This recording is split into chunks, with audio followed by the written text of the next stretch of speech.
And I'm gonna throw some gameplay in with it too, just for giggles and fun of it. Um, but like I said, this is something that so I'm gonna jump in and actually get started on. I said, like it says, this is episode 1. I'm gonna start with Ravenport because it's the map I'm playing on right now all the time. So we're gonna start with it, and we'll get in and show what I've got on this map. Tell you as I go through why I picked what I picked, and then we're gonna go through and I got some stuff I need to do on here too. So we'll go through the equipment. We'll jump in and do what I got to do after we go through the equipment. So as you can see, I intended to mention this a second ago before I loaded in. Yeah, this map isn't what you would normally load into on Ravenport. Uh, I sold all this and then rebought it, but it's not what's supposed to be there. Over here, as you can see by all the dots, is where I'm based at. Now, if I go in to the landscaping tool, I can get a good aerial view and show you what I done. I came in right here and I cleared the trees off, and the 3 in-game fields that normally would occupy this area, gone. Just completely got rid of them and leveled all this out perfectly level. Did all the landscaping. Um, if DJ gets in here, I was telling him about it. That's what we was talking about in a couple of his streams today, or in the last few days, is how many millions of dollars I spent on landscaping on this map. It easily came out to be 8 to 12 million or more. But I'll show off all my landscaping and then we'll get into the equipment. This has all been landscaped, painted, smoothed, all that, except for this grass in the middle here. That was actually plowed and planted. And this was landscaped to try to make a road. Didn't turn out too well, but good enough. This has all been landscaped in to smooth it out and make a nice big field out of all this.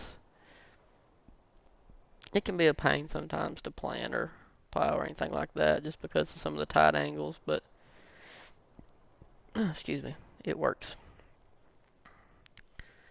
And we'll go down here and show you what I did down here, even though I was going to let this part of the map be a surprise till later. This has all been landscaped out all the way across, made a ramp down into here so I can get water. And then this has all been landscaped out, and this was plowed and planted as grass. But we'll go in this now. Um, put the manor house. I actually love using the manor house. I don't know why, it's just big and fancy.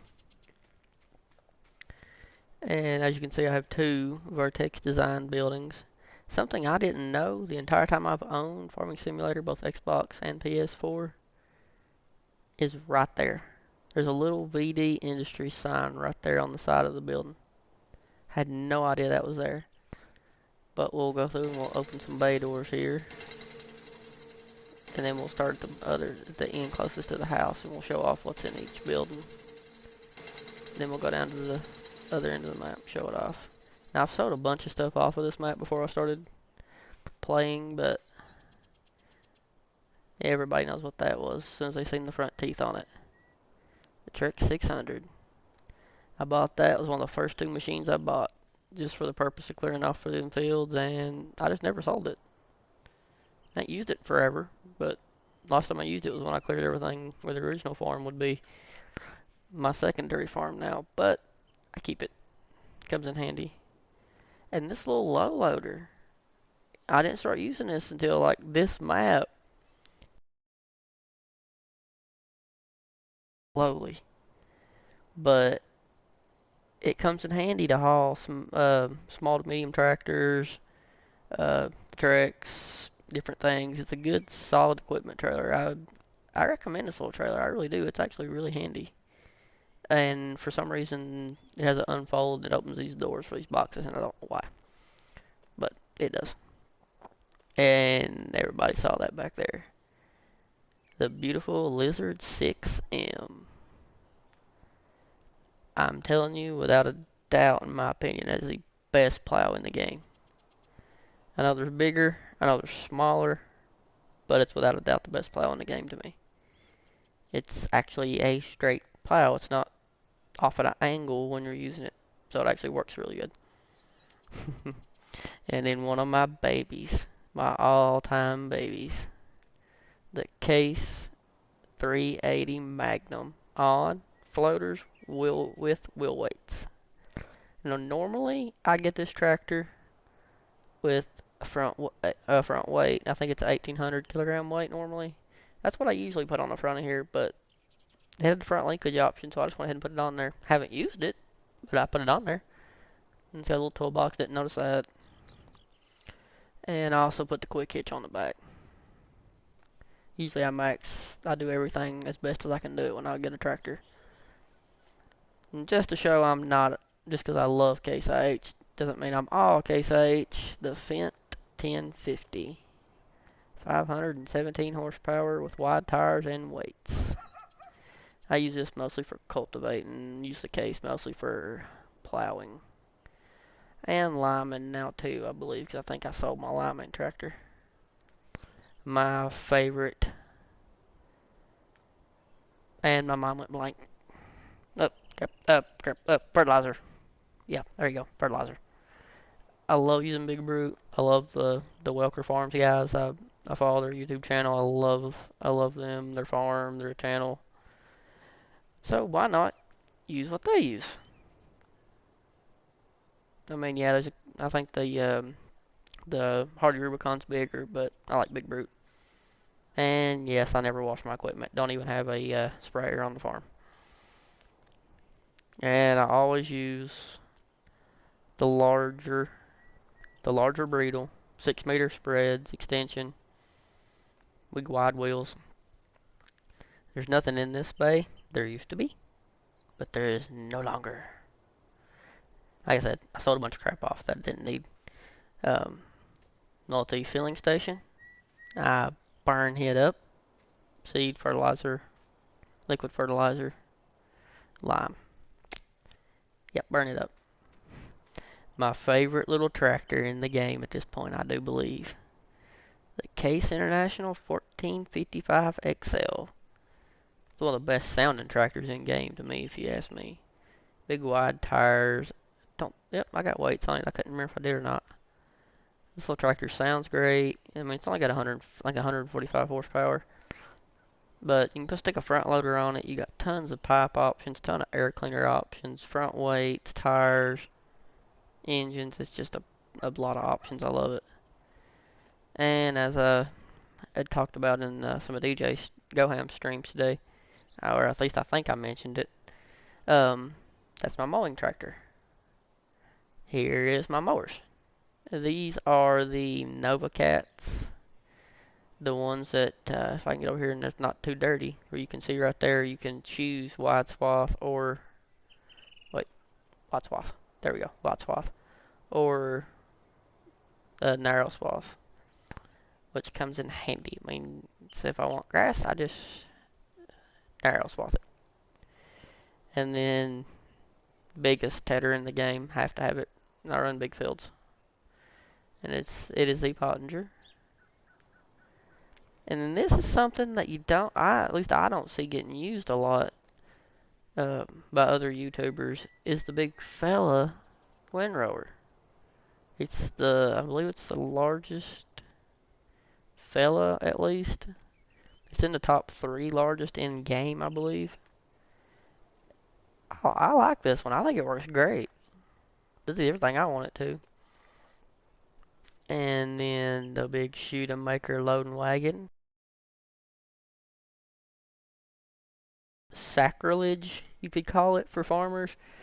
Earlier, I had a John Deere Squire baler that ran behind a Case tractor.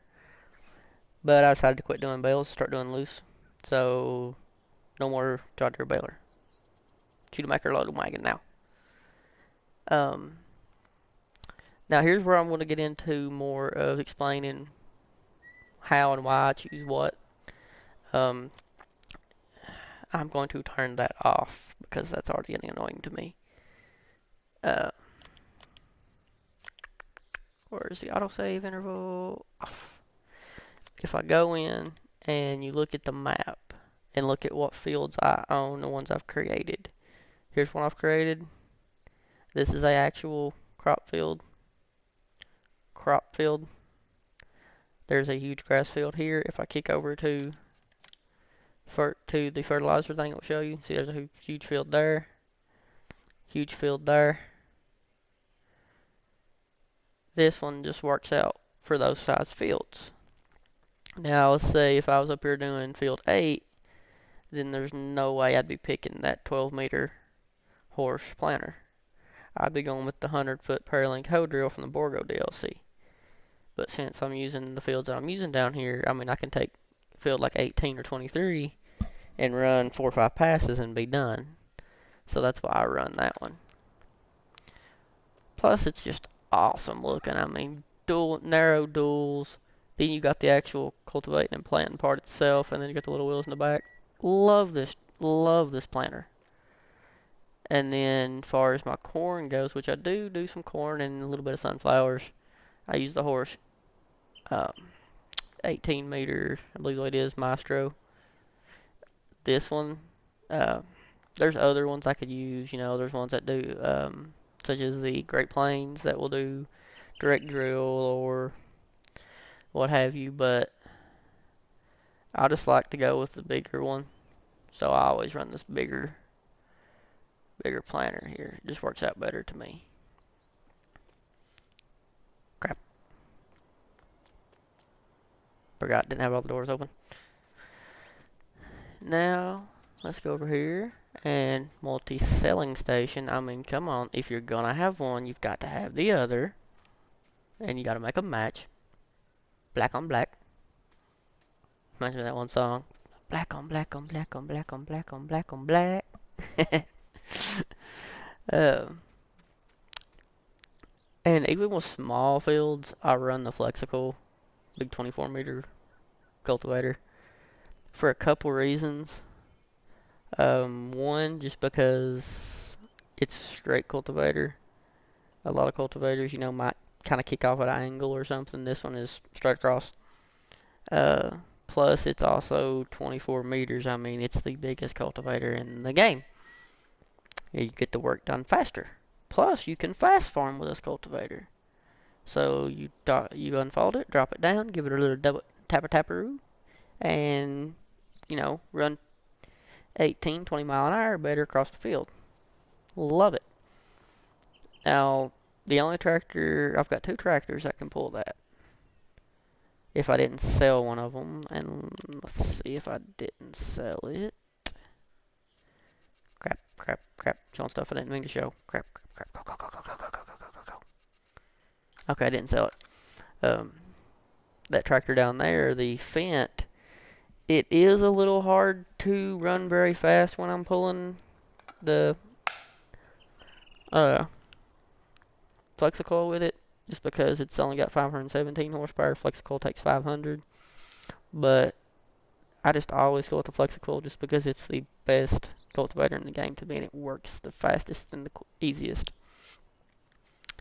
And I don't normally use header trailers. I'll be straight up on that. I do not normally ever use header trailers because normally my hey Tiny, normally my header setups and my combine setups are 7240 Case IH combine with the Quasar 16 header and the crap, my mind went blank again. The 45-foot Draper header. Well, with the combine I've got on here, I'm not running those because those don't fit with the combine. So I have, this is the 716C John Deere header, and the new 645 FD with the blower tubes. And I've seen this talked about, and I will back it 100%. When you buy this header, make sure you change the colors, because if you don't, these blow tubes will not be yellow, and if you can see through the dirt, that right there will not be green. Those will be different colors. So I highly suggest you change those colors. And we'll just run. I wish console could run a lot faster, but it can't. You can see my silo set up already from the distance here. It's extra large multi-fruit. And I added 2 or 3 extensions to it, even though I'm not even storing anything other than regular crops in it. I have almost lost a truck over here. Let's see. And if the truck wasn't super stout with big beefy tires, I wouldn't have got it out. Now this is a mod that I seen the other day, and I thought it had a shock trigger in it, but it don't. Or like a repair trigger. But I just went ahead and left it since I had it placed down anyways. You can already see what's sitting inside. The new 790 with the 7.9 millimeter or 7.9 meter folding pipe, I believe it is. The advanced spreaders. And normally I put duals on them, but I originally wanted this thing in one of those buildings over there, and it wouldn't fit, so I had to put tracks on it. The top actually just kind of glided through where I have the largest grain tank on it. It kind of glided through the building over there, but it worked. And then another one of my babies, the 620 quad track. This is the modded version, so I can get the US version of it, 36-inch tracks and the quick hitch. Haven't used it in a while. It's just been kind of sitting in here collecting dust, you could say, but maybe I'll find a use for it. Maybe not. We'll see. Hopefully I will. I really don't want to sell it. It's like my baby. Haven't used this yet other than the cart because I sold my grain cart. But 70,000 liter BSM trailer. I love them just because they hold 70,000. On the downside, they do tip very, very high. But I mean, how are you going to beat 70,000 liters in one trailer? I know exactly how, because I've done it on Ingham farms. You do it with 2 of these things hooked together with a dolly. I know exactly how. But it works perfectly fine. I mean, I never get anything more than what I did.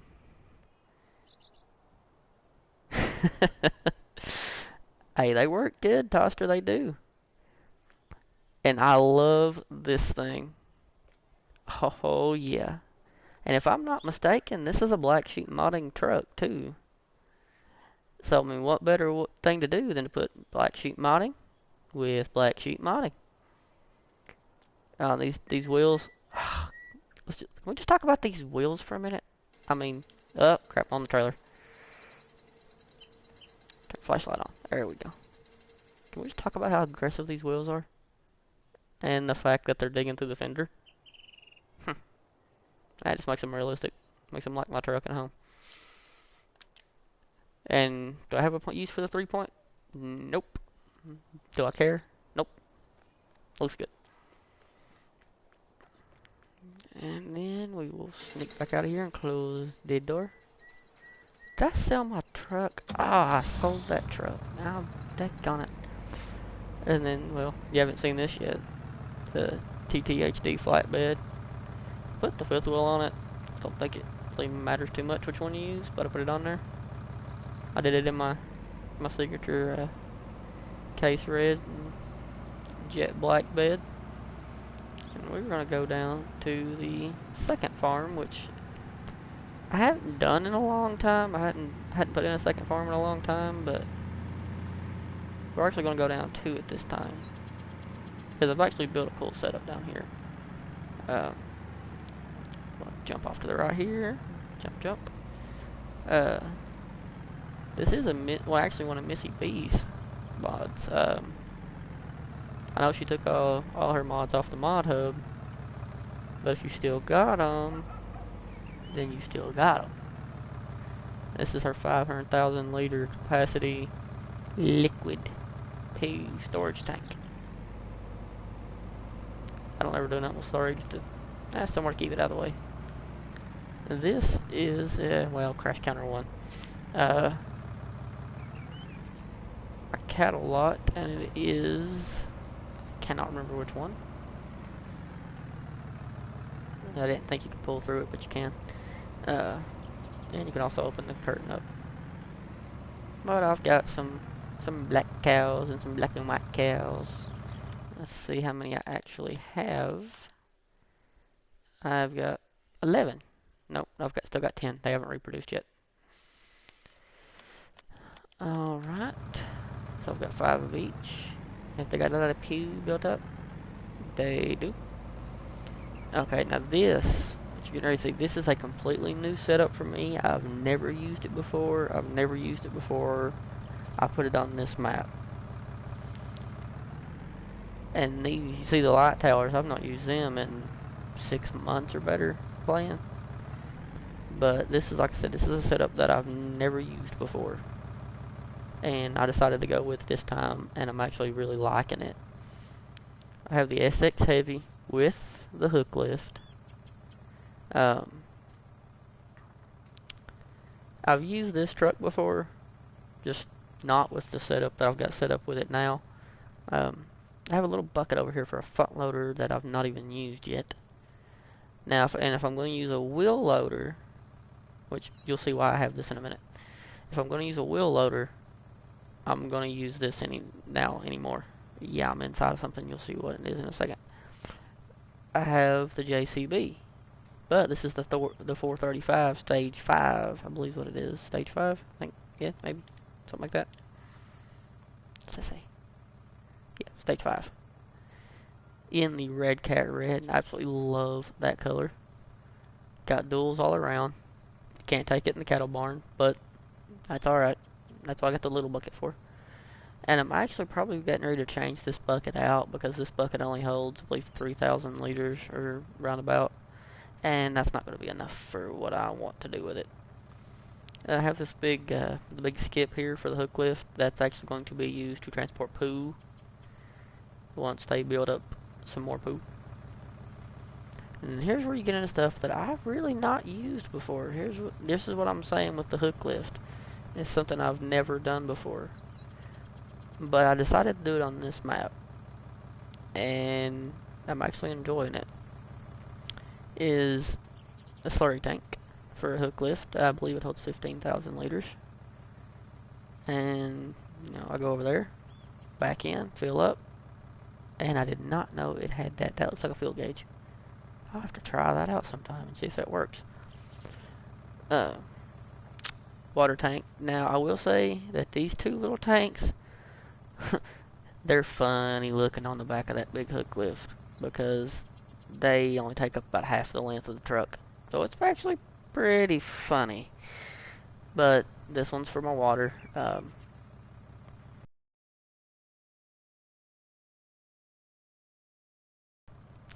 Yeah, well, I kind of made an idiot of myself playing in front of my girlfriend because I bought this, brought it down and tried to fill it with water and it wouldn't fill.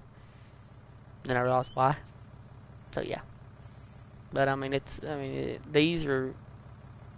obvious what they're for, but choosing them was completely off the wall. I'd never done it before.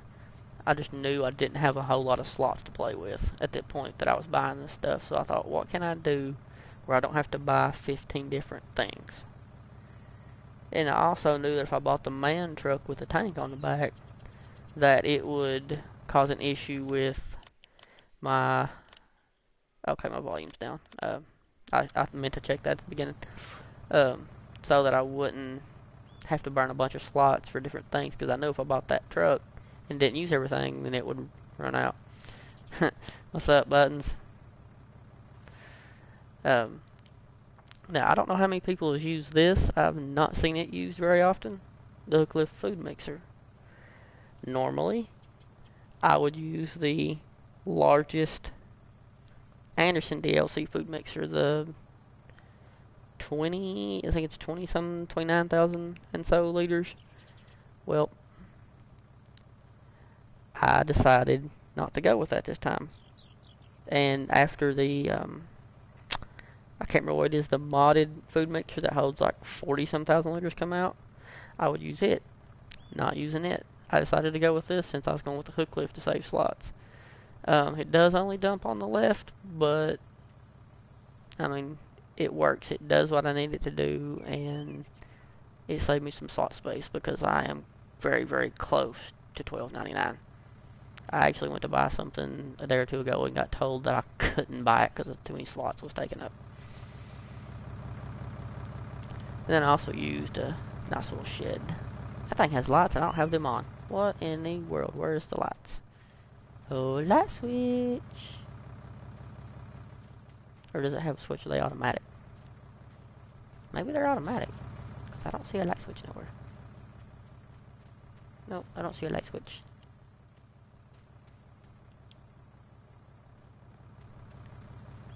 Yeah, man, you're not kidding. Slots do stink. But maybe with the new consoles, they won't have to have slots, or they won't have to have so few slots. Now, originally, this was set up for this purpose. This was placed down to be a bell barn. Well, these bells are all getting ready to go bye-bye. Because I hate fighting with bells. I really hate fighting with bells. I don't know why I did them. But in here, other than the bells, front loader bell fork to go on the 1455, which, like I said, was originally to handle the bells, which are getting ready to go bye-bye. And then the straw blower to blow out the straw bells. So we'll get rid of the bells and stuff here in a few minutes. Luckily the barn's like right over there, but I have to take the back way because I tore out the way out of here. Over here, I use these little three-sided sheds because I decided to do everything with loose. As you can see, loose hay.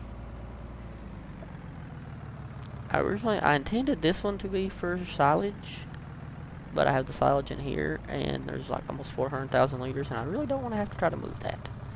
So I may not use it for now. And then straw in here.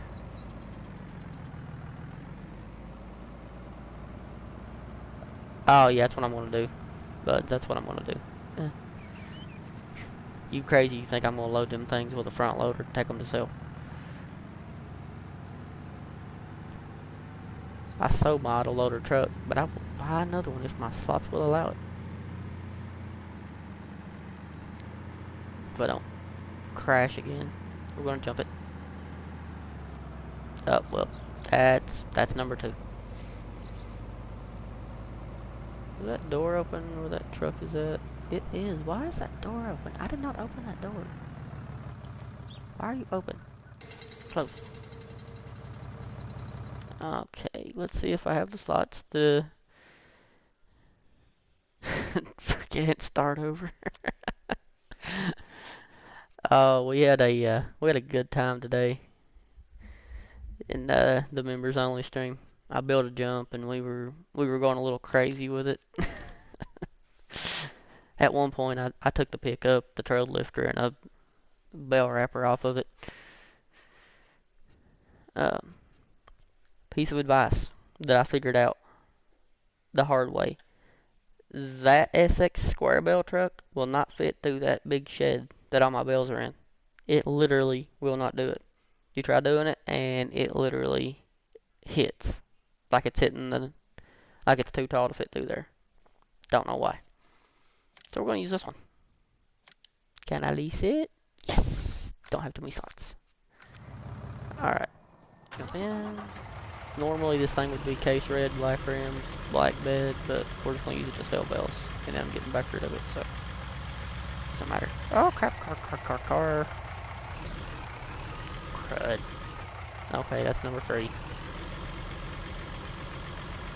I'll keep track of my crash counter best I can. It was the DJs, members and moderators, after his normal live stream.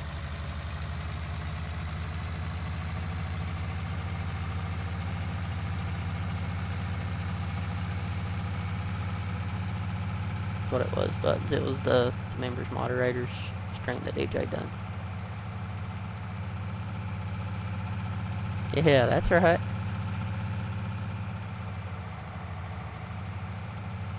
We did a little PS4 on there after, towards the end, and it got a little crazy. Which it wouldn't be a DJ stream if it wasn't crazy, now would it?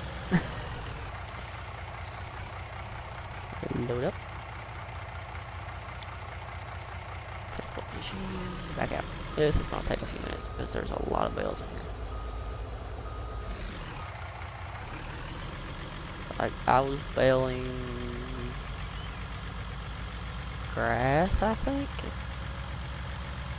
and it told me I had too many bales to sell some as soon as I turned the baler on. And at that point I said, okay, we're gonna sell this, start doing this. That, and I kept destroying the bale stacks with the front forks.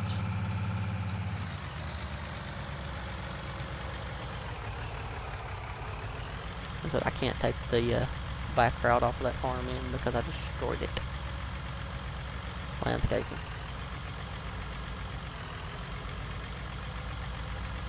But I did some awesome landscaping in the process. That counts for anything. Oh crap. I turn this way.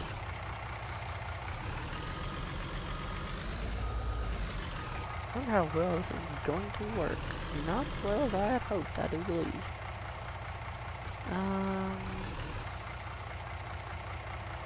I hear a train outside. Favorite farm on FS19. Oh. Let's see. That I'm actually playing right now, or overall? Because there's been some good maps come out that I've really liked that I don't even have installed. So, you wanna know my favorite that I'm playing right now? Overall. Okay. Honestly, I don't really know because I've spent a lot of time on Mercury when it came out. I spent a lot of time on Lone Oak when it came out, so we have similar taste. I spent a lot of time on the Ningen, however you say it. I've spent a lot of time on that map since it's been out. I actually have it installed right now. A few of my last live streams has actually been on it. The gates on it are kind of a pain in the butt, and the fences, because the fields are so close to the fences are so close to the field's edges.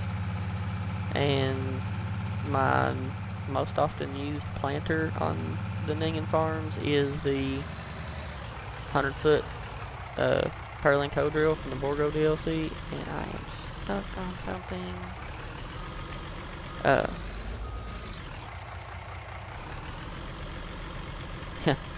Dude, believe me, I've done a lot on Mercury back in the day. I ain't been on a long time though. Get rid of the fences on the Ningen Farms Australian map? How do you do it? Is there like a button, or do you have to take the tree cutter and take them down one post at a time? Because I mean, I like having them, they're nice, but sometimes they get in the way. Oh, on Mercury, I knew that. Yeah, I knew that. That's one thing that, one way that Alien Jim is like one of the best map makers, I think, is the fact that he puts in things like that.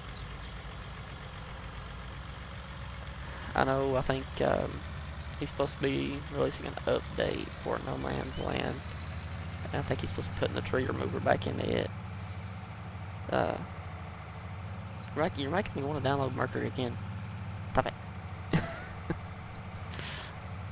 haven't been on Mercury in forever. I always did custom farms like this in there too. Whenever I play Mercury, I would always do where the animal farms were on the lower corner of the map. I would always go in, and instead of using the main farm, I would go in, take like the tricks or whatever was out at the time, and cut the trees out and put a house up there. Oh yeah, totally. Um, so yeah, Mercury, Lone Oak, Ningen Farms. There's some maps I really liked. I'm not big in the European maps, and that's nothing against the European maps or the map makers. It's just the fact that being from the US, I love running really large equipment, and that just doesn't work real well with European maps. You know, it's kind of hard to pull a, Borgo hoe drills or quad track and a 24-meter cultivator or whatever down a road that a truck like this would probably fit on. So, yeah, I'm not big on European maps, but American maps. Let's see. I'm trying to think of what other maps I played on. I did a really good build on Frailsburn a while back, even though it is a European map. Granted, I wasn't far from the store, but I had a really good build on it a while back and deleted it. I decided to do this one just because I was kind of bored on the Ningen farms, and I hadn't been on No Man's Land in a while. But yeah, as much as I like the Ningen Farms map, I kind of got bored of it because it got to the point where I owned a big chunk of the map, but I only used like one field that I custom plowed 2 fields together to create. I mean, I grant you, the field was huge. I live in Kentucky, Buttons. I live in southeastern Kentucky. I was actually born in extreme southern North Carolina, but when I was born almost at South Carolina, not quite, but very close to the South Carolina border with North Carolina, and then moved to southeastern Kentucky when I was real little. So, nah, I don't mind you asking. I'd say it's probably an accent thing that made you ask, probably. I'm cool with that. None of you guys, if you've seen me talking to J Strings or anything in the comments,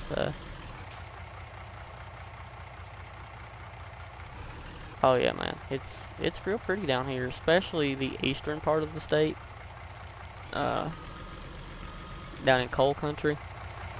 I mean, yeah, there's some open pit mines, but primarily in southeastern Kentucky, coal country, it's a lot of underground. So there's not as much destruction of the land as you would think. So you can still drive through and see the mountains and the trees and everything like that. I mean, my girlfriend actually took a road trip last week. So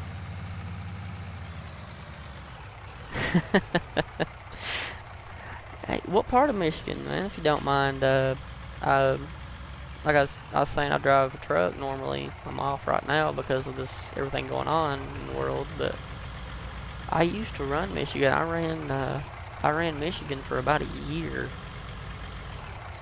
before it was actually from, let's see,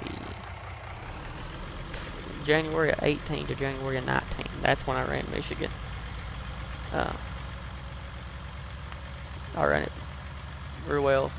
It wasn't January 18 to January 19. It was July of 18 to July of 19. That's about what it was. Battle Creek. Dude. Crap. How far is it from Detroit?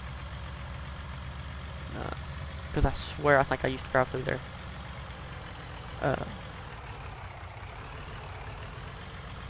Trying to think. Is that off Interstate 94? I really feel like that's off Interstate 94.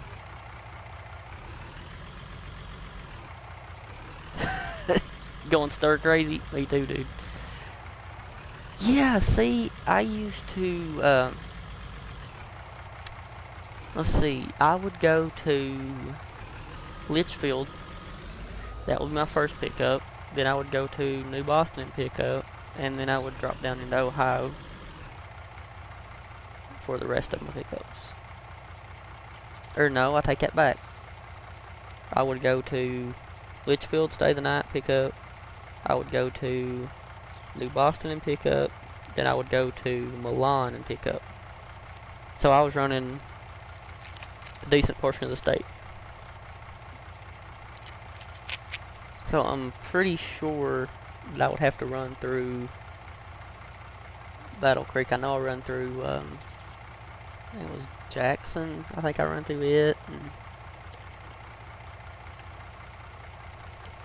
all that. And I did have to run, I had to run a real long section of 94 one day to go around something because a tornado hit the night before. So I'm pretty sure I've drove through Battle Creek many, many times. Then I also for now when I was running cross country. But yeah, I used to run. I would spend 4 to 6 days a week running back and forth between here and up in Michigan. Don't run up there no more though. The company did some rerouting and that route went away. I run out west now. I run out to Kansas City now. Oh, don't hit it. Oh yeah. Trust me, I had to deal with it. I feel pain. It's always fun doing an 80-foot tractor trailer, dude. Which the road work on 94 was never that bad.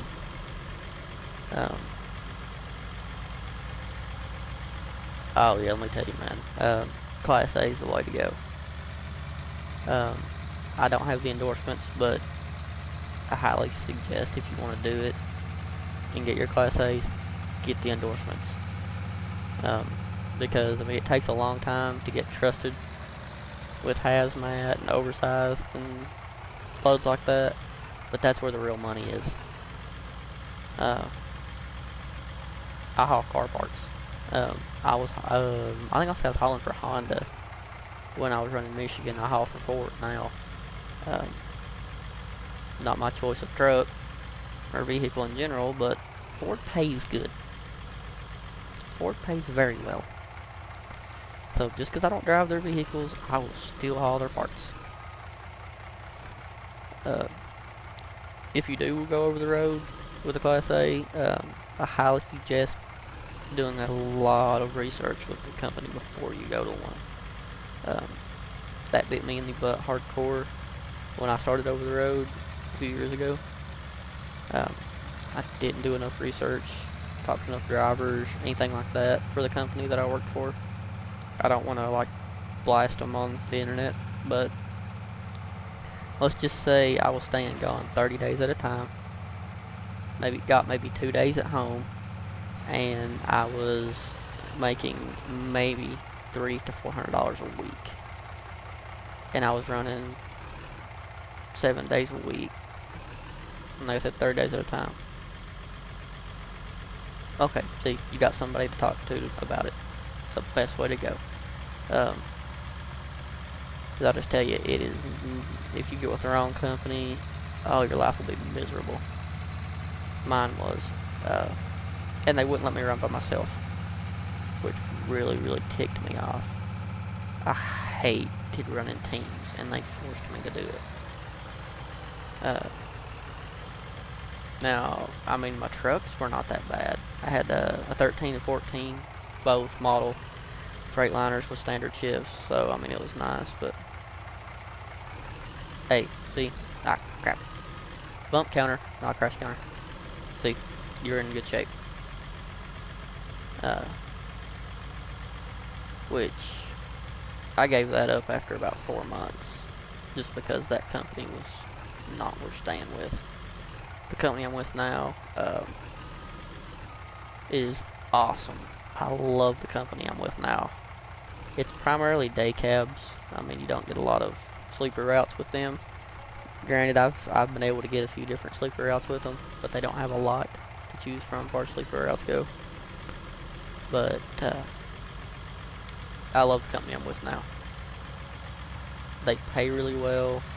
They pay by the load, not by the mile, so it don't matter how many miles you run. Uh, they take really good care of us. They paid all of us $750 the first week we were off because of everything going on. I mean, flat out 750. Yeah, taxes come out of it. That's a given, but flat 750. They didn't say, "Oh, well, did you do anything this week or anything else?" I mean, it's just a flat 750. They got us on unemployment right now. They filled that out for us. We didn't have to fill anything out for it. All we had to do was go in and put in our payment method and claim it. Uh, they're keeping in touch with us because we've got a yard here where I live at. It's only like 7 miles from my house, but uh, the people that there's 6 of us that run Kansas City, and we actually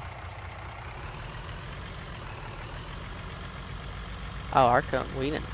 Our company went through, filled it out for us. All we had to do was go in and put our information in and claim it. Like I said, there's 6 of us that run Kansas City, Missouri, out of where I live at. We pick up our load about 2 hours from here, and then run straight out there. And we actually don't report to the people at our office and they're here where I live. We actually report to the corporate office in Ohio. So, I mean, they're doing a good job of keeping in touch with us. The girl that we report to made a group chat through text, and she texts us anytime she gets told anything about Ford starting back or pushing back the dates they're going to start to making it longer or whatever. She's, I mean, snap, like I'm snapping my fingers, lets us know. So, let's see, we need to return that because we finally got rid of all these stinking bells. And where is the straw blower? We're going to just sell it right out of the main menu here. Out of the items menu, I don't care. I got too much money to play with anyways. Don't know why I went to the train, never use it. I'm actually going to go in and I'm going to turn plant growth off for the night because I have not actually, I'll just leave those doors open, don't matter. Because I don't want those plants to grow because I actually do have crops in the fields. If they're in their first growth stage where I can actually refertilize them. Okay, yeah, we're good. Let's see, plant growth, we're going to go to off. But back to what I was saying about my company I work for. Uh, so they filed for us. All we gotta do is claim it. They're taking really good care of us. Uh, and we got good equipment. I mean, we're running the oldest truck I know for a fact is still running out of our yard here where I live is a 2014. Um, we'll just go 12 hours. My actual truck that I run myself is a 2019. My previous truck that I had with when I was running day cabs here where I live. Um, I had a switch partner. I run part of the route. I ran to South Carolina and picked up transmissions. He ran them to Ohio. We had a 17 and then a 19. Before that, when I was running the Michigan route, I was running a 2018 truck. So we're running good equipment. All of our trailers are newer. I mean, we've still got some older trailers, 2006 and newer. I think our uh, trailer years, but most of them are in pretty good shape. Our company takes pretty good care of its equipment and its drivers, so I can't complain where I'm at. I mean, I'd like to be working instead of sitting at the house right now, but at the same time, the company is doing what it can to take care of us, so I can't complain there. Now I know this needs another fertilizer state. Why does it look so black? Um, well, this is turned into let's talk about life. I'm cool with that. Are you putting down another fertilizer state or not? I think it is. Um, so I mean, yeah, I encourage people to get into truck driving only if they feel like they can handle it. Because if you're gonna do over the road, I mean, buttons, you got over the road drivers all around you. You know exactly what it's like. Um, but it's a lot of lonely time out on the road by yourself, doing nothing but staring at a highway out a windshield. Now, I mean, you got the greatest office view in the world. Let's just be honest about that. Um, I've got pictures from being on the road of beautiful orange and red and peach colored sunsets and um, yeah, having kids would make it tough. Luckily, I don't have any, so that's not an issue for me. But I mean, I've got a picture of Mount Rainier in Washington State. I've got pictures of it. I've got pictures of all kinds of stuff that I've seen while being a truck driver. Um, Being away from home does stink because I do stay gone 6 days a week with the route I'm on. But at the same time, it's also given me and my girlfriend a wonderful life, even though I'm gone 6 days, so we don't get to spend a lot of time together or do a whole lot because I'm only home on Sunday. So we have to go to the store for her for the week and for me, and not do a whole lot else. But when I am off, I get 2 vacations a year with the company I'm at that are set in stone. Uh, we take them every year, company wide. Um, it does give us an opportunity when those vacations roll around to uh, take our camper out because we've got a camper, take our side by side out, or our motorcycles, or whatever that me and my father has collected over the years. We've collected quite a few toys.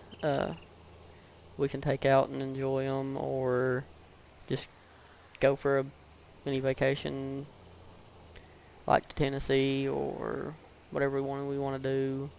It's given us a beautiful home. I've got a good running truck, reliable vehicle now. Um, so, I mean, it has its benefits. It really does. Oh, getting kind of happy. Didn't intend to do that. But that's one reason you see me burning the trucks up in games, because I know how to use them. It is the game mechanics are a little difficult to use, especially when you're used to driving a truck professionally, because you get in the game and you're trying to use one and you're like, stop, this is not how it works, when it doesn't behave like it should. Trust me, I've done that many times. Be playing the game and try to do something with the truck, and I mean, they steer right. I mean, you still have to counter steer to back a trailer in game like you do in real life, but I'll go to do something with a truck and it won't do exactly what I want it to, and I'll be like, stop, it's not how it works. And yeah, it gets a little aggravating at times. But I make it work. But I enjoy what I do. Uh, it does hinder my time with my local fire department that I'm on. Or well, I live outside their district, but I've been there for over 6 years. So the chief don't mind. He knows that when I'm home, I'll be there. And I am one of the what you call an entry guy for the fire department. So when we do get a fire, I am one of the guys that goes in.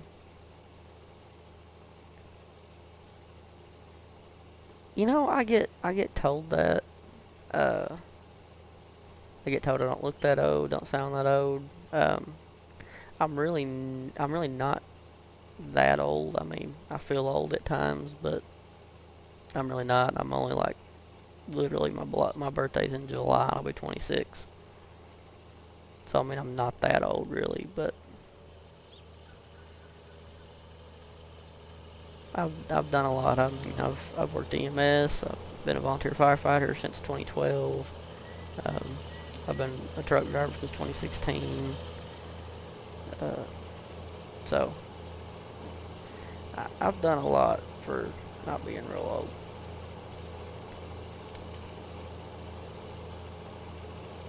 But you know, as far as the truck and the house and side by side stuff goes, my biggest thing there is, hey, you work hard, it pays off. I mean, me and my girlfriend can be driving my truck down the road, and somebody will stare at you. She'll get that, like one of those little comments. Take a picture. Um, and I go, well, I mean, you work hard for something like this, it pay. You get something nice. Um, I'll see where I'm at on the fire and EMS thing.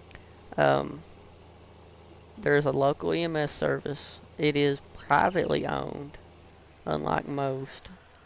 Um, a very nice old man and his wife started it I mean, it's probably been 20, 30 years ago, I guess. I think they started it back there in the 70s or 80s, I want to say. I mean, I could be way off, but I think that's when they started it. They own it privately. It's covers the entire county. Got 2 stations. They're running. I can't remember how many crews they're running now. I've not been a part of it for several years. Um, but they're a really good service. I really like them. I'm glad that we've got them in county. Um, the fire department I've been there, like I said, for over 6 years.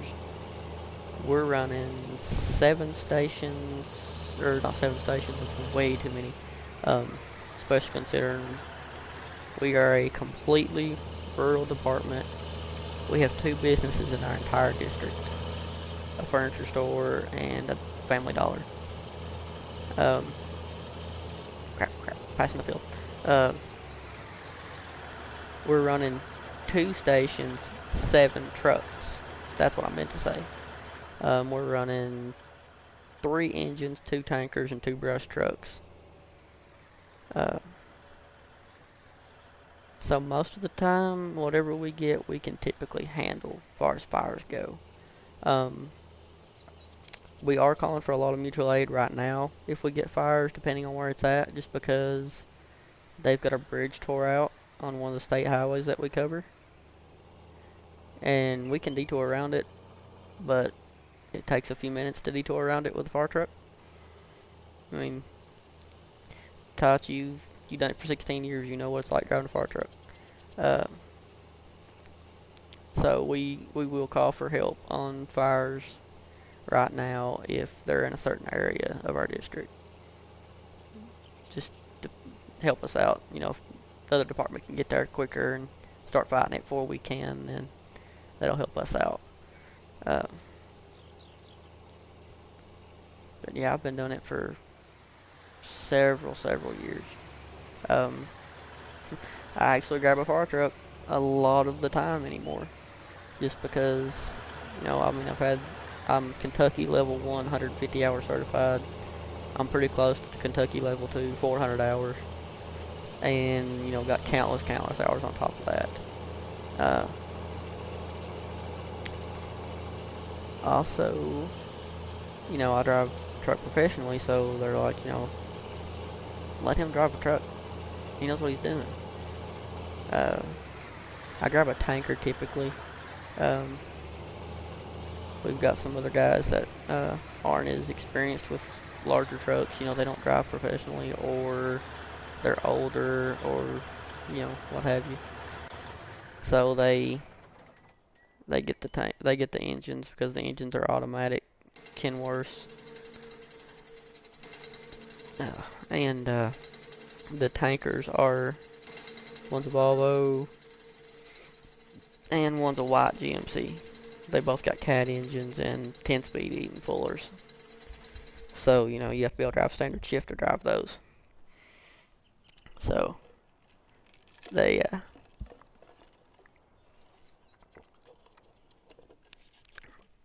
I don't know why your comment didn't show up there a minute ago, Buttons. I just seen it in chat on my phone where it said held for review. And don't know why it showed up unless it said, because you put the word cockroaches in it. But I know what you mean. The dollar stores do pop up everywhere. The closest one to our fire district is actually 7 miles, I think. Because it's, trying to think at the top of my head, like 4 miles from my house. And that is actually where it's at, 7 miles from our station 2. Like I said, we run 2 stations, so I can go down and hit that station, you know, 10 miles from my house. Or I can go, trying to think in my head, 5 to 8 miles down another way to the station 1. Yeah, but yours is probably a paid department, if I'm not wrong.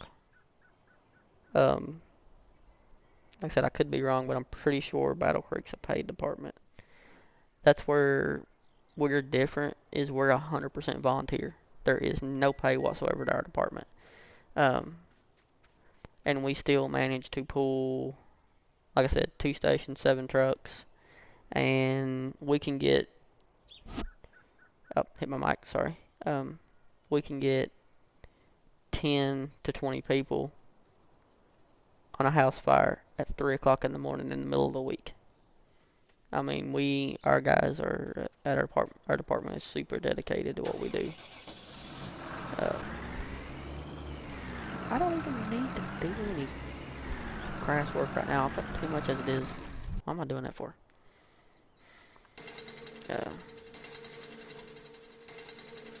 So yeah, like I said, we're a super dedicated bunch of guys. Quite a few of us that's younger, like me, in our low to mid 20s. So,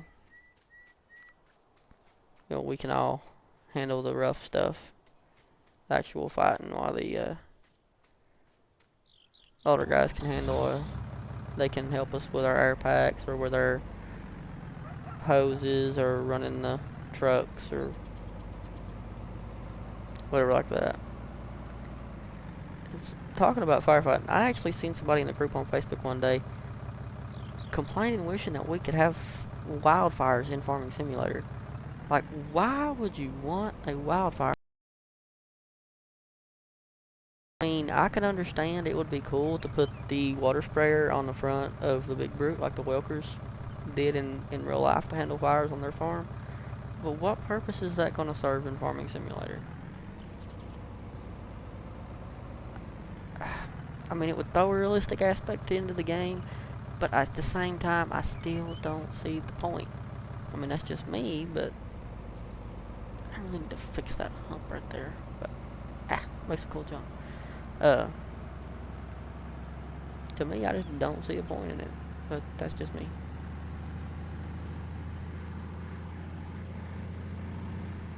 Plus, I deal with enough grass and woods fires as it is when I'm home. That is true now, Buttons. That if it did that, it might would be okay. The only bad part would be though, it could get rid of your crops. Unless they made it, not get rid of your crops, but then it wouldn't be realistic.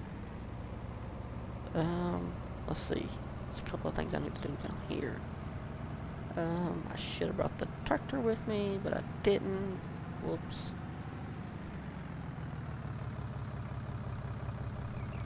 I'll tell you something cool I did with this truck on, I believe it was on the Ningen Farms map or No Man's Land. I can't remember which one, actually. I actually put the low fuel tank, the Lizard fuel tank that holds like 525 liters on the back of this truck and strapped it down. It actually worked out really well. It was really cool. Then on another map I put it on there and it flung it off when I went around a turn. Crap, stuck. Jump. There we go. Let's see, where's the straps on this? There's one, there's one, there's one. Come on. Okay. Shouldn't fall off right now.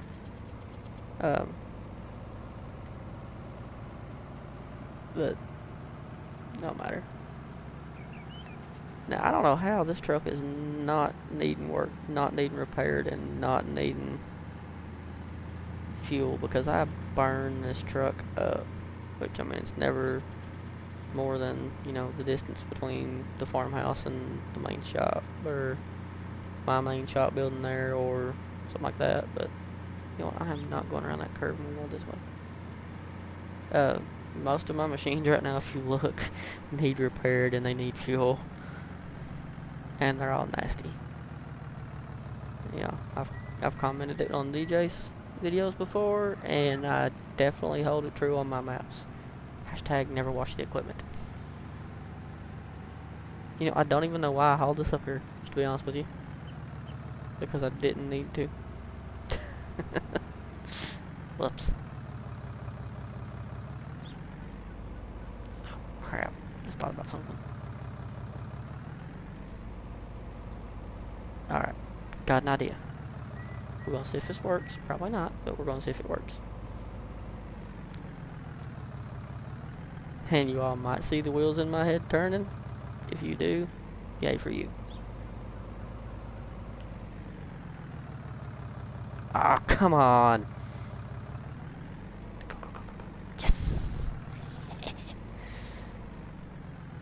The wheels in my head were turning, and they were right. Don't need repaired because it's not even been used for more than just a few minutes.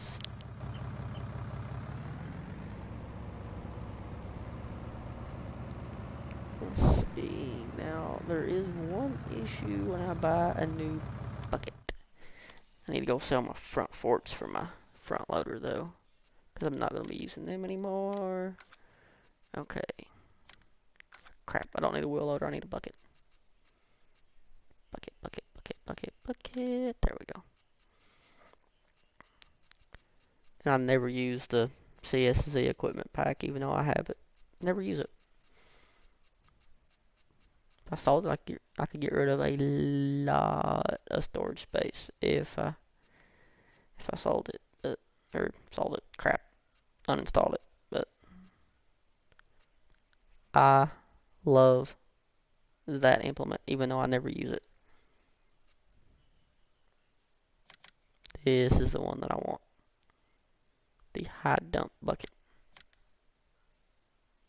Come on, let me buy it. There we go. Now, my only issue is how to get it back to the farm. because it does not strap down. Wish I'd have brought my loader on my little trailer. I could have took it back on the loader.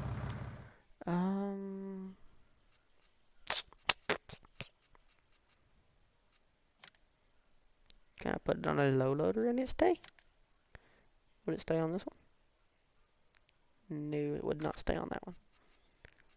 I actually don't have the fifth wheel trailer on this one, which is surprising. I usually have that trailer, using it on every map. Alright, can we just talk about this trailer for a minute? I love the idea of this trailer, but it needs ramps, so I don't use it. Love that step deck. Finally, a nice American trailer, and I love it. I actually have a good friend from South Carolina in real life. He's got one very similar that has 3 axles, and it is awesome.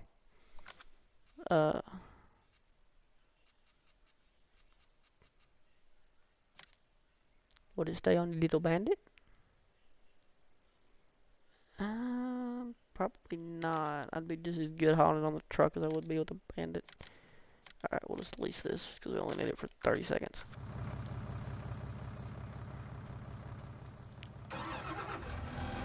Well, looks like we're going to push a 2-hour stream out of this more than likely. I'm cool with that. Y'all cool with that? That's what I normally do.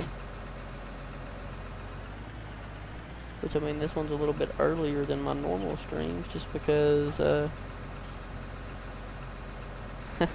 members only thing popped up for DJ. Just because I normally actually am later streaming than this because of when I'm at work. That's when I do a lot of videos. If I'm not, like, just totally dead to the world tired, which happens. No, believe me, when you're running, 700 miles a day, it definitely wears you out. That's something else I was going to mention earlier, but when we was talking about truck driving, is find out how fast the trucks run before you go to a company. The one that I hauled for had really, really slow trucks. As in 60 miles per hour with the pedal and 62 with the cruise. When I hauled over the road. Company I'm with now, all 70 mile an hour trucks. And my sleeper truck that I run Kansas City with actually runs 73. And I love it. No, it was not Swift. No, it was not. I knew better at 22 years old when I started driving a truck. I knew better than to go to them. So no, it was not with them. It was another mega carrier, but it wasn't them. Like I said, I don't want to blast their name on YouTube. I mean, they really don't give a turd about their drivers, but I don't want to blast them. Well, see, the school bus is different, though. To me, a school bus is carrying children. To me, that's different. Because you got something really precious on board. Semi-truck, what are you hauling? Unless you're hauling something very deadly like hazmat chemicals or something like that. Or a really large oversized load that you have to have flaggers and cops and all that for. It's not a big deal to let you run the speed limit. That kills me, these mega carriers.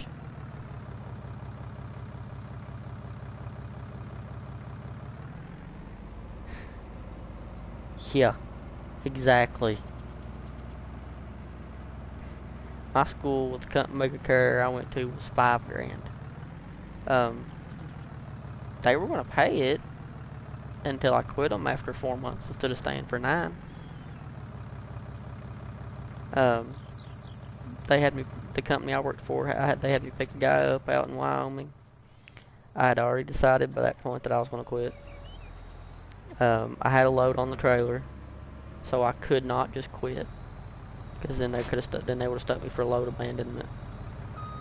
So literally, I picked the guy up and I told him as soon as I picked him up, I said, "Man, I'm staying the night with you tonight, but and I hate to do you this way, but I'm leaving you in the morning. Your truck, your load, have fun with it. I'm going home." And that's exactly what I did. And then I got stuck paying the $5,000 for the school. But I think it also helped my credit. They said it was going to go on my credit report, so hopefully it helped it. Oh, what am I going to do with that building now? Come on, camera, move so I can see where I'm going. Crap. Okay, that's 4. Or no, that's 5. Something like that. Yeah, they do have the worst reputation in the industry, Swift does. I mean, I don't think it's necessarily, it's not the company's fault or um, the majority of the driver's fault. I think it's more a select group of them that screw up, and it just gets blasted all over the internet. People see it. So, now, grant you, if there's 2 of them in front of me and I'm behind them, I'm a little more wary of my following distance. Let's just be honest, but I've ran into that situation before. But like I said, I think it's just a small portion of their drivers, not the company overall. But like I said, the company I work for now, my truck runs 73. I love it. Actually, the week before we got shut down because of everything going on, the week that happened, I wasn't even in my truck. I was in a 2018 model truck, I believe, because mine was in the shop. And I had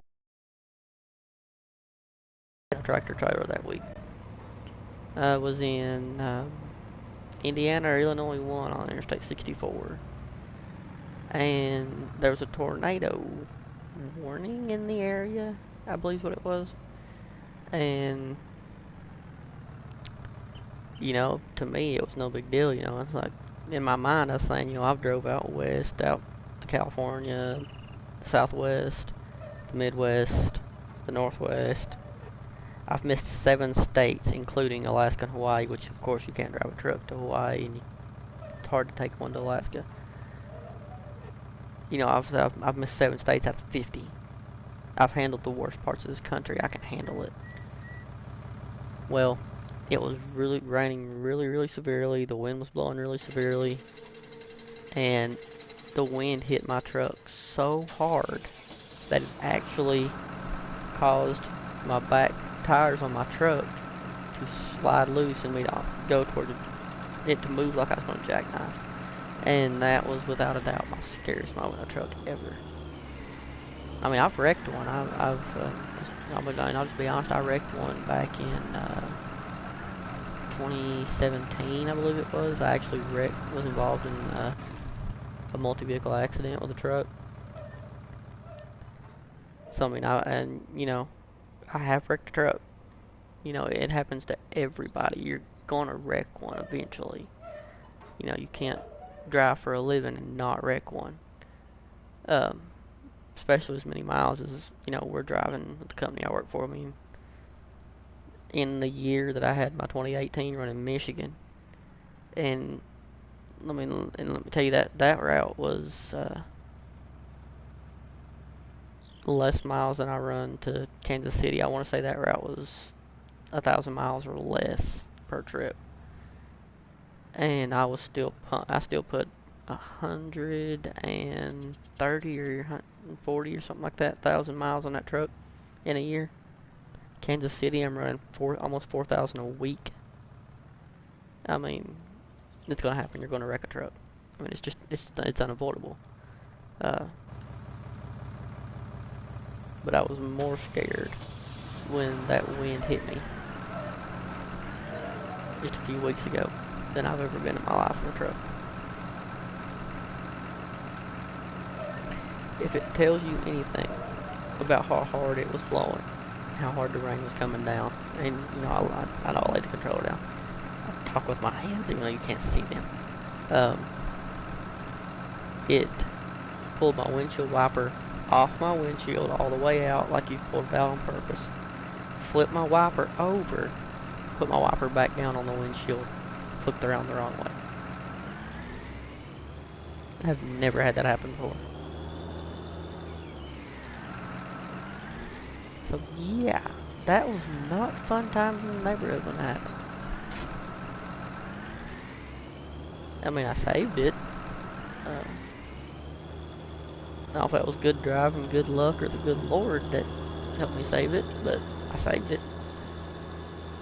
Pulled over, tried to calm my nerves, fixed my wiper,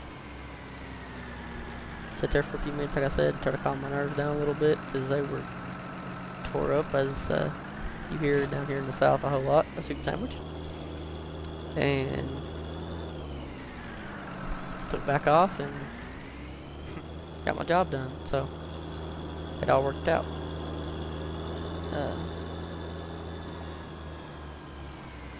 This has really just turned into talk about everything instead of equipment tour and choice.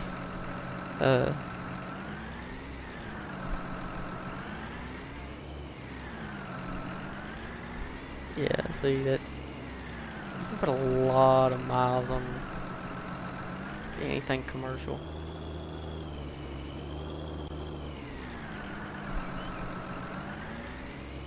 I mean, I miss my 2018 Sleeper, let's just be honest about it.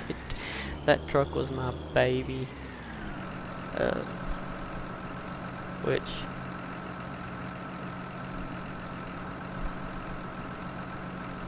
that's pretty good. It's a lot of miles. I'm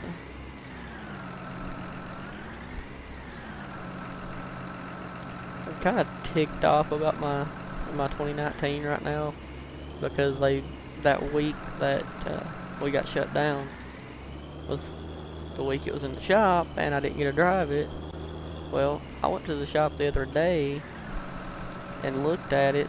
They had me they gave us some new books and said we had to put them in the trucks.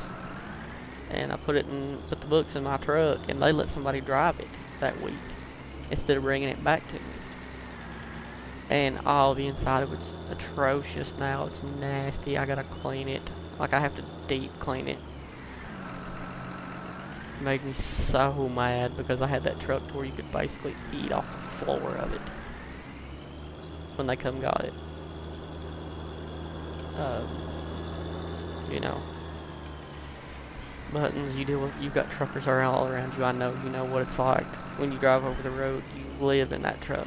That truck is basically is your home. And I take great pride in how my truck looks inside and out, company owned or not. And my truck, you can eat off the floor of it. When it's a sleeper truck that's mine and I'm the only one driving it.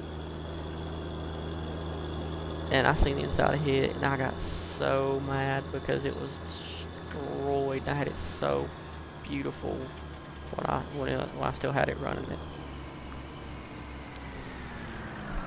But I'll get it back if we ever get to go back to work. And I'll spend the first week back to work when I get done at night just cleaning the truck. Try to make it pretty again.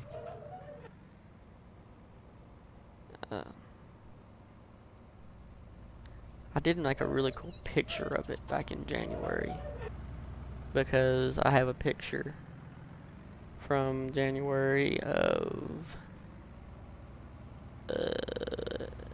18, I believe it was, or 19. Well, I think it was 19.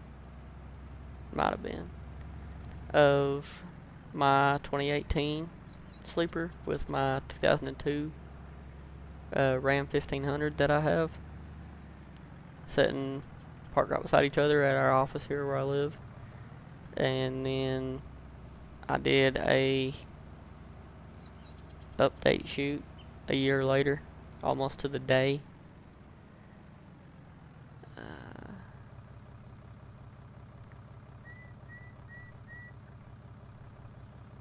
oh, see, that's exactly similar to what they done to mine, to my sleeper. They done pretty much almost the same thing that they did to your bus. My truck was destroyed.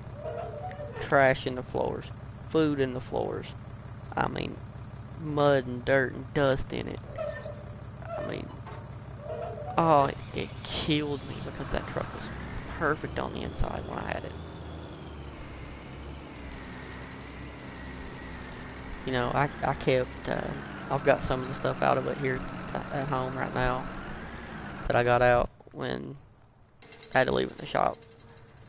But I kept a 13-gallon kitchen trash can in the passenger side floorboard to where I could, you know, throw pop cans in it or whatever while I was going down the road. You know, if I drunk a pop and emptied the can or whatever. Um, I had I've got a rug in the floor. So literally I can get in the truck, take my boots off and leave them in the driver's floorboard. And I've got a rug in the floor. Uh,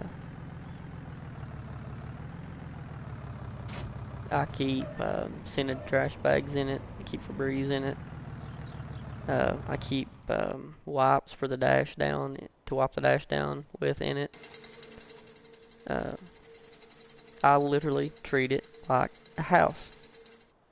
Now I don't know who drove my truck. I can't make them do it, and the company would race all kinds of crap if I tried to. But uh, I take really good care of my truck. Keep the fluids checked, which at the same time the truck doesn't shut off from Monday morning through Saturday night, early Sunday morning. It doesn't shut off from the time I get in to the time I get done with it. So yeah, that's not a good thing, but it happens that way. But I got so mad over that.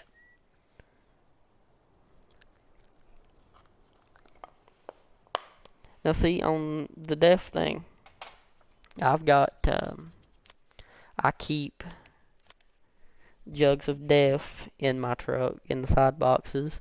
I keep um, fuel treatment in the side boxes. I keep washer fluid in the side boxes. I keep oil in the side boxes. And they've actually added a new system to the truck. It's some kind of clean air system, they call it. I don't know what it is. Um, I actually have got jugs of that clean air fluid in there too. It's supposed to make the truck burn cleaner and all this. I don't know, whatever it does.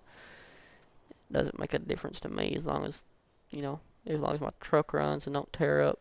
It's all that matters to me, which is what that's supposed to do. It's supposed to keep the truck from tearing up. Let's see if we can't do a little more landscape here. Think up. Come on, man. Come on, Kenneth. Use your head. Save the game first. Now, why is this? Why will you not let me terraform you?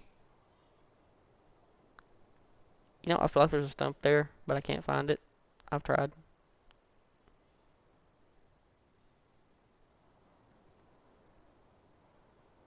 Yeah, okay. Yeah, see, I know school buses don't have them. Which kind of sucks, you know. Y'all can't carry anything like that to help you out. Okay, let's try this. Let's go full strength. And let's go flatten.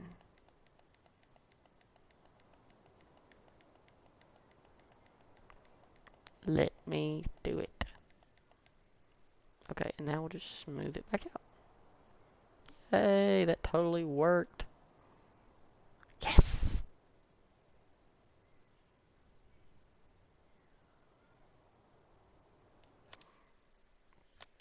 You wouldn't believe the people that I've helped with landscaping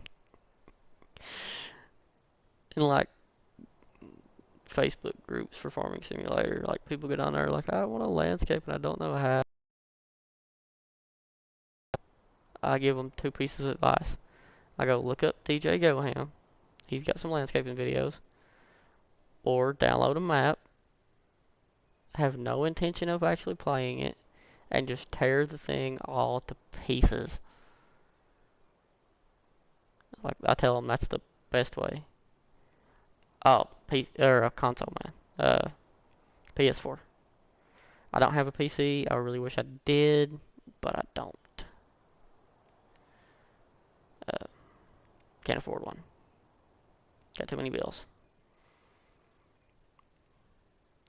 Uh, and having too many bills is kind of my own fault because I've got too many toys, and toys cost money.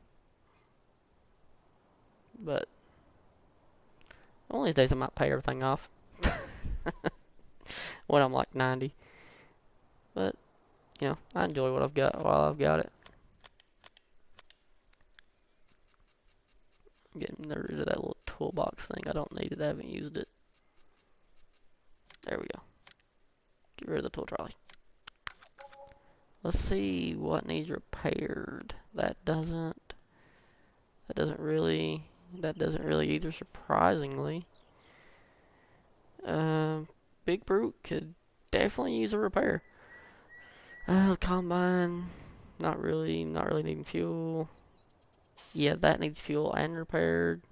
Doesn't need anything, so it never gets used. Doesn't need anything. That needs fueled and repaired. And we're back to the train. Yeah, right now I'm waiting on crops to get done growing. They're not wanting to grow. Oh, okay. Come back to reality. Let's see. We can go clean out the poo from the cows, even though it's not that much.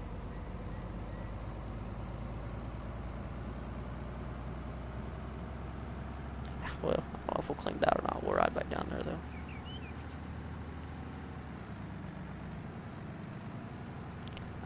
I kind of do want to expand the farm a little bit, make it bigger, but at the same time, I added the cows, which adds in a whole level of difficulty.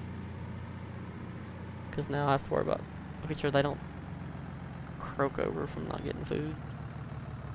Which, clearly I'm not using seasons, because seasons is really annoying, really difficult. Do they need anything? No, they are all good. I just took care of them a while ago, actually. Don't have that much manure either. I don't even have enough to fill the skip up.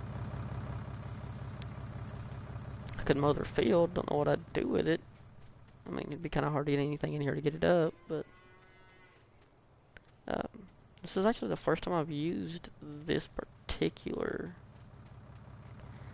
cow pen, I believe. Normally I use the cow barn that's from Hoggenstead.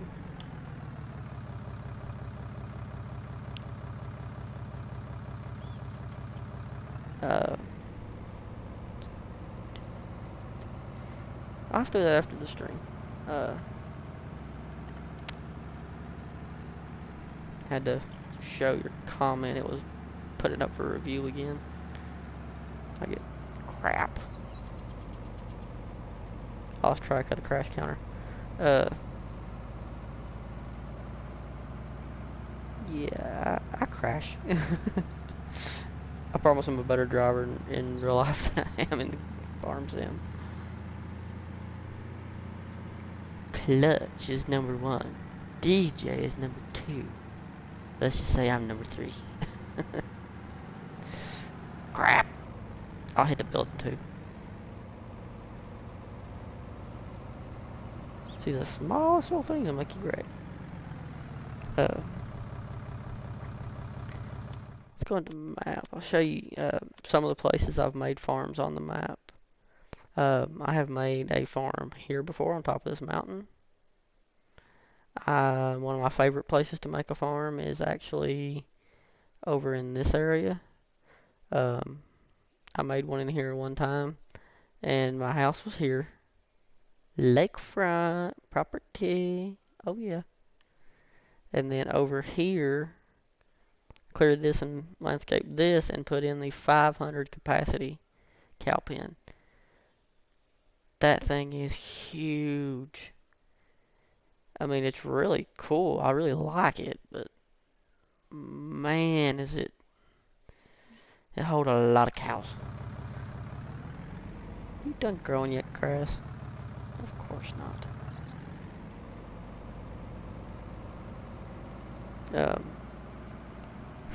Like I said, this is supposed to be a equipment choosing series, like an explanation of why I choose what I choose for certain maps and all that. Um, DJ actually gave me the idea because I talked to him a whole lot. You know, I send him screenshots of different things that I've done on different maps, or he jumps in my streams when I do one and sees what I've got. And he told me, he said, man, he said, you really need to do a series on how you choose what you choose for what maps. And I said, I like that idea. I'm going to do it. Don't know when, but I'll do it. And I decided to do it today. Even though I spent like literally all day playing Farm Sim. And then spent like 3 hours and I watched his full public stream and then I watched his full members. I actually watched the first part of his member stream that was not multiplayer and then jumped in on the multiplayer stream. Um, what am I doing with the treks? I have no earthly idea. I'm just taking it for a spin. Actually, I know exactly what I'll do with it. Something I've been meaning to do forever. Take these two big stinking trees out there right in the middle of my driveway.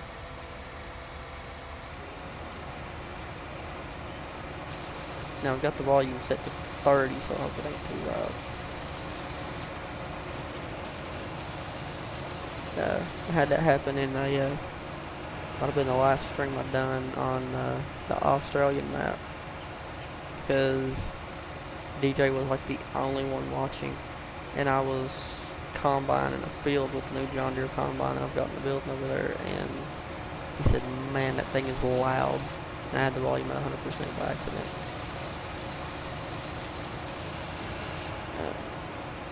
Crap's falling on me. It is a little harder to stream at work when I stop, because I've got the truck running the whole time. I keep my truck idling at night. It doesn't shut off, so I keep it idling to keep the air going, or the heat, depending on the weather and temperature and everything. And then when I'm in the big truck, I have to use my phone hotspot.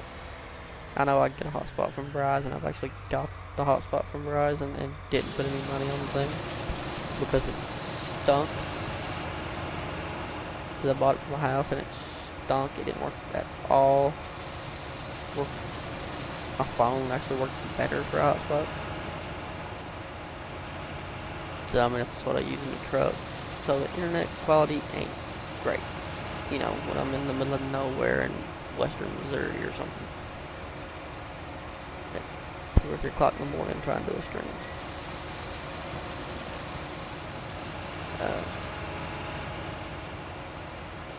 But I'm running, let's see, for my truck at work, I think I'm running a 175 watt cigarette lighter plug inverter for flat screen TV, and I'm running a 1500 watt inverter hooked straight to the battery for PlayStation. Trust me, you don't want to try to run both off the same inverter.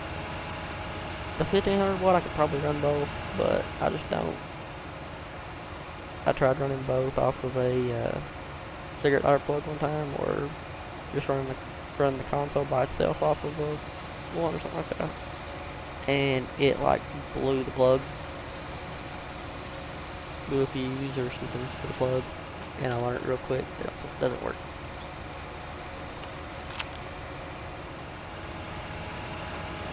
Now, tree, you are not supposed to fall like that. Good tree. Get out of here, trees.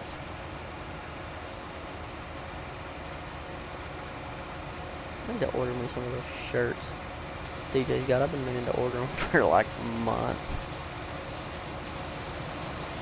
Crap, you're calling on me again.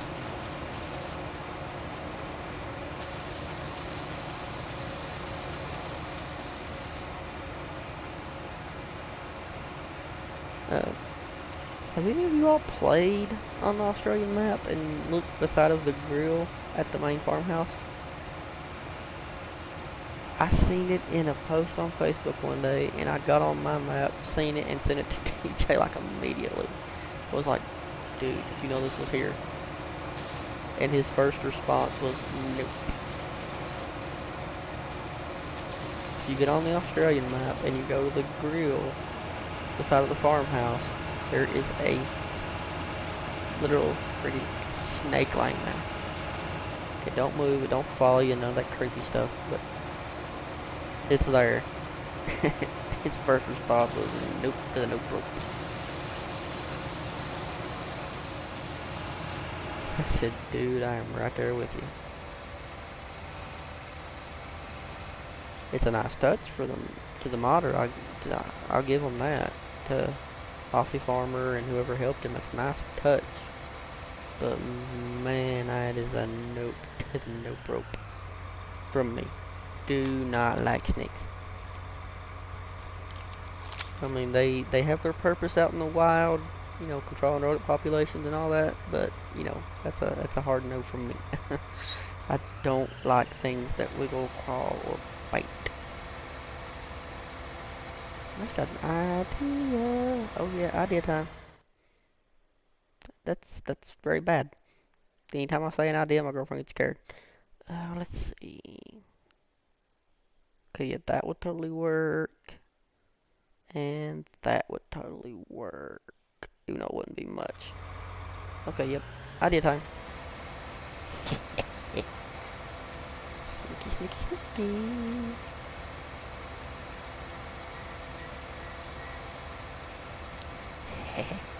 Get out of here, science.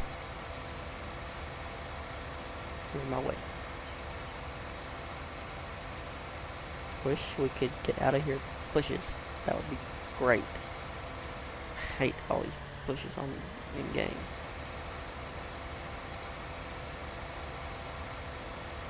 Bushes are very annoying. Especially when you're trying to clear trees, but you can't see stumps. When the bushes are in the way. That stump I can see. Just grass hiding it.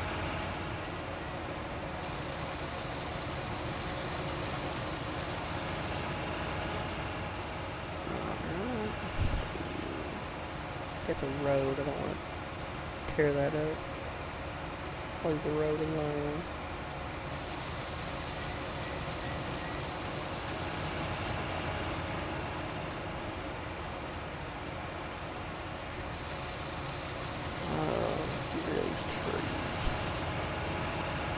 Ah, don't give me that PlayStation. My internet's fine.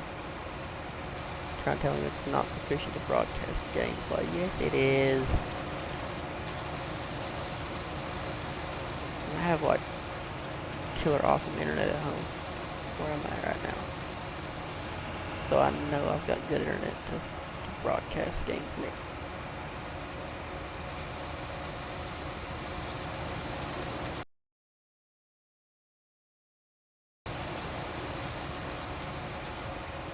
And my game did lag like crazy during the members only stream. Like, I bought like 10 semis trying to buy one for myself to jump at the end. Could not, they wouldn't appear. It would say that I bought them, show me the money went away, but it wouldn't let, they wouldn't pop up, wouldn't give me the option to get in them. And it really made me mad. Everybody else got to play with them and I didn't. Good stuff. Way to get out of here. Usually, I think I'll actually leave. You know what? Nope. You're gone. Because you're going to stick over into the hill. But I'll get rid of you.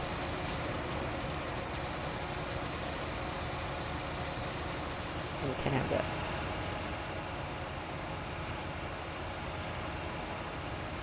Yeah. I burned trees that ain't even going to be part in the way of the field. Actual plowing area, just because they will be in the way of me being able to see.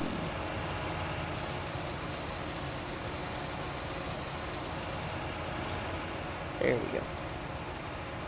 Let's see. Get out of the pine tree. I don't like you. Get out of here, pine stump.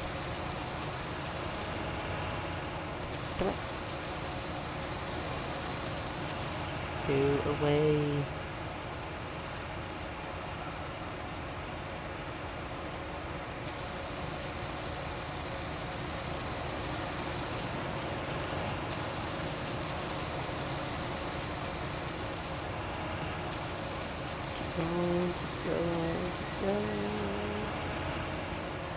So, back on the original topic of the reason for the video, the reasons I picked certain equipment for certain maps, it depends on field size. Like this field, you can see I'm making, you can figure it out already, I'm making these fields bigger. But they're still going to be within a reason, be able to be planted within a reasonable time frame for the 12 meter and 18 meter implement, planter and seeder. Like I said, the on maps like I've not played Dollar Ransom forever, not played Welker since it was updated. But maps like those or Australian Hingin Farms, 100-foot parallel code drill every time. I started out when I was running big maps. I loved the Terminator TH18s. It was hard to see. You know, you can't boom the camera out far enough. Then I started running Seed Hawk planter, planter seeders, what you gonna call them? Because you could see better. Well, then the Borgo DLC come out. I was like, holy crap, 100-foot seeder. This thing is huge. Well, that pretty much answered the question of what I was going to be using on large maps after that, at that point. This would mean, hello, who doesn't want to be able to plant a 100-foot wide stretch at a time? That's awesome. On here though, I mean, there's just nowhere for me to use it at with the setup that I'm running. I mean, if I was running, like I said, if I was running field 8, you can bet you bottom dollar there'd be a 100-foot hoe drill on here. But the maps that the fields that I'm running, I mean, it would be a waste of time to have such a big planter because it would take one pass, you know, to plant them. So like I was saying, you know, field size plays a big part in my seeder selection. Big root is almost a given on any map. If there's a lot of trees on the map, then the Trex here is pretty much a given. The TD, HD flatbed is pretty much a given.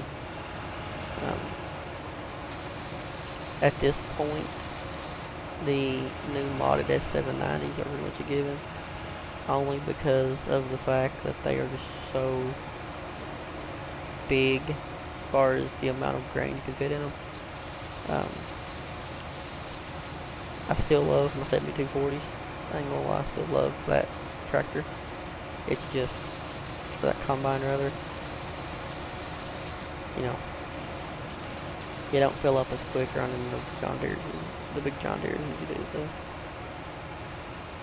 small case combines.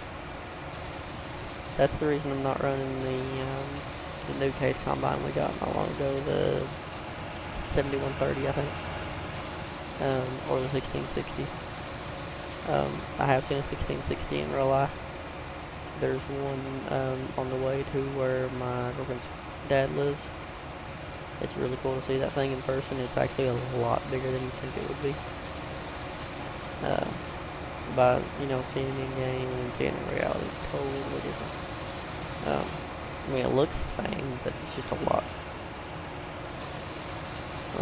bigger in person. Uh, it's a guaranteed on any map that I do. Pretty much, you're going to see a lot of case equipment, um, and a lot of things that aren't in case colors. Uh, um, I like them more before case bottom. I like it when it was just straight international harvester. I know that's not the thing anymore. But that's what I like. I grew up around, international harvester tractors, drove quite a few,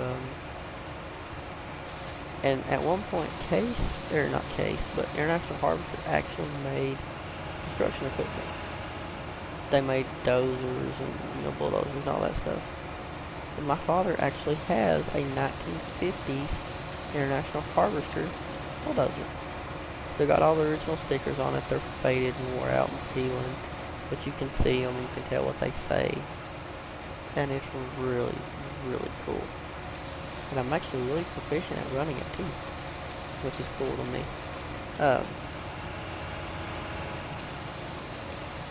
But that's what I like them for. Because case bottom, therefore I have to say, I like case H, but I really prefer to be International Harvester. You know, and, and I'll just be honest, I've got 7 tattoos. I'm not going to promote them on my channel, I'm not going to be one of those guys that promotes them. But I do have 7. One of them is actually International Harvester tattoo. I was actually asked just the other day by someone what it meant. They said they're like, well, I noticed that. And I was like, well, what does that stand for? And I told them, I said, because I've got the old school emblem, the like 1950s, 1960s International Harvester emblem. Black H, red I down the center of it. And, I've got that on my right arm.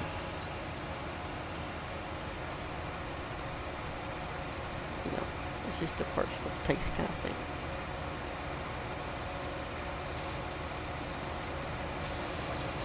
Oh, there we go. Let's pull this tree off. Head up. Let's see, dark in here. You know what? I'll let those trees live. Now, I don't do a lot of first person. That's just, it's harder for me, in my opinion, do anything in game in first person. On occasion, I might jump in and out of it, doing like I'm doing now, going driving down the road in a truck or whatever, or tractor. But if I'm in the field, you're not gonna see me in first person. Just because if I'm in a field, I'm spraying, I'm planting, I'm cultivating, I'm doing something where I've got to implement in back or something, and I need to be able to see how much ground I'm covering, make sure I'm not missing anything. On occasion, I will run this thing in first person, just depending on what kind of trees I'm cutting down. Get out of here, birds! There's nothing in the ground for you. Get away. But I don't tend to use first person. It just doesn't work for me. Some guys do it. I'm not one of them. Now I'm going to make those fields bigger. We're approaching the 2-hour mark, so I'll probably do that off screen because that takes forever. Of course, they're running, the 6 meter plow, but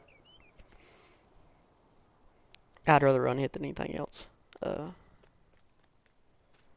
Now, episode 2 of this series, I don't know when it's going to come out. I'll just be completely honest right now. It might be tomorrow night. It might be a week from now. I don't know. I just got to see, how things work out for me. With what something comes up I have to do, then, I have to do something or, what have you. But I'm not sure exactly when it's going to come out, but I'll try to get to it as quick as possible. Um, More than likely, it's going to be Ningen Farms. It might be No Man's Land, but I'm not exactly sure right now. We'll cross that bridge when episode 2 time rolls around. But like I said, I don't know which one's going to be right now. But this will be a good little multi-part series. How many episodes? At this point, I'm not sure, just because I've got so much storage space taken up with regular mods that I don't have room for a lot of maps. So I can't jump on a bunch of different maps to show off what I put on them. Right now I've got of course Ravenport and Felsburn, base game, can't delete them. I've got Ningen and I've got No Man's Land. So what I might do, no promises, but what I might do, if you guys want me to, would be actually go in and create a farm on Felsburn, do it Felsburn as episode 2 after I create the farm, then go in, if I didn't delete my Felsburn, then go in and do episode 3 and 4 as, Ningen and No Man's, or No Man's and Ningen, whichever I want to do, because I've got some pretty good setups on them right now. I actually need to get back on No Man's Land and harvest crops. I've planted some good sized fields on there and never harvested them. Well, there is nothing else to do on here right now. My crops are not grown. My grass fields don't need harvested. I got plenty of hay and silage and everything. And I've done a good, decent little showing of what I've got on here and explaining why, at least I think so. So, actually, I guess that will be it for episode 1 of my equipment picking touring reasons. Yeah, that didn't come out as I intended it. Um, that will be it for episode 1 of my reasons why certain equipment is on certain maps for me series. Yeah, let's go with that. But hey, rubber buttons, tots, you know, uh, as I was saying, farmer buttons, tots. If my phone would let me see who I was watching and chatting, Tiny. Uh, Appreciate all you guys jumping in. Uh, Really does mean a whole lot to see all y'all in here.